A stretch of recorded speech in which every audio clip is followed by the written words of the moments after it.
মারণাস্ত্র থাকতেন নাহলে আজকাল তো একটা পেন্সিলও কিন্তু মারণাস্ত্র হয়ে যায়, বুঝতে পারছেন? একটা পেন্সিলও মারণাস্ত্র বলতে বড় ধরনের হাতিয়ারগুলি থাকবে না। বাট আপনারা জানেন এপি ব্যাটালিয়নের রোল এবং অন্যান্য নর্মাল পুলিশের রোল কিন্তু এক না, একটা এক এক রোলে কিন্তু তৈরি হয়েছে। এখন এদের রোল হচ্ছে ডিউরিং ইভেন যদি আমাদের কোনো সময় যুদ্ধ করতে হয়, এরা কিন্তু সেনাবাহিনীর সাথে যুদ্ধ করবে, এরা কিন্তু সেনাবাহিনীর সাথে সবাই যুদ্ধ করবে, বাট একে কিন্তু একবার ফ্রন্টে যুদ্ধ করতে হবে। এই জন্য তাদের অর্গানাইজেশন এবং তাদের হাতিয়ার অন্যান্য বাহিনী থেকে একটু ডিফারেন্ট। এখানেও পুলিশের ক্ষেত্রেও কিন্তু বিভিন্ন বাহিনী হাতিয়ারের ডিফারেন্ট।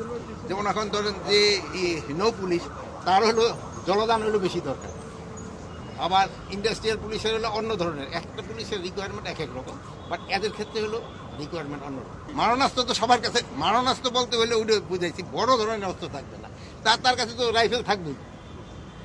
এখন তো মরণাস্ত্র বলতে দিয়ে আপনি তো ওই কি বলে একটা চাকুও তো মরণাস্ত্র, ওইটা দিয়ে তো মানুষ মেরে ভালো যায়। যানজট নিরসনের জন্য আমরা তো চেষ্টা করে যাচ্ছি, বাট আমাদের আপনারা জানেন প্রত্যেকটা দেশে হলো যতগুলো রাস্তার পরিমাণ থাকতে 25%, আমাদের তো 7% তো রাস্তা নেই।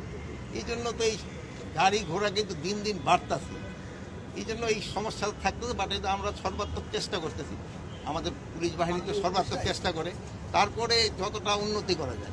আমি বলবো যে এইবার আপনি দেখেন ঈদে আপনারা কোনো একটা খারাপ রিপোর্ট কিন্তু করতে পারেননি, আল্লাহ দিলে সব কিন্তু ভালোভাবে করছে। এইতে বোঝা যায় যে আইন শৃঙ্খলা অনেক উন্নতি হয়েছে, তবু আছে এটাতে একটা কোনো লিমিট নেই, এটা যতই উন্নতি হবে আরও উন্নতি হইতে থাকবে। ছোটোখাটো দিয়ে একটা ঘটনাতে ঘটে নাই তা না, যে একটা চুরি হয়েছে, যে একটা চিন্তায় হয়েছে, বাট বড় ধরনের কোনো সমস্যা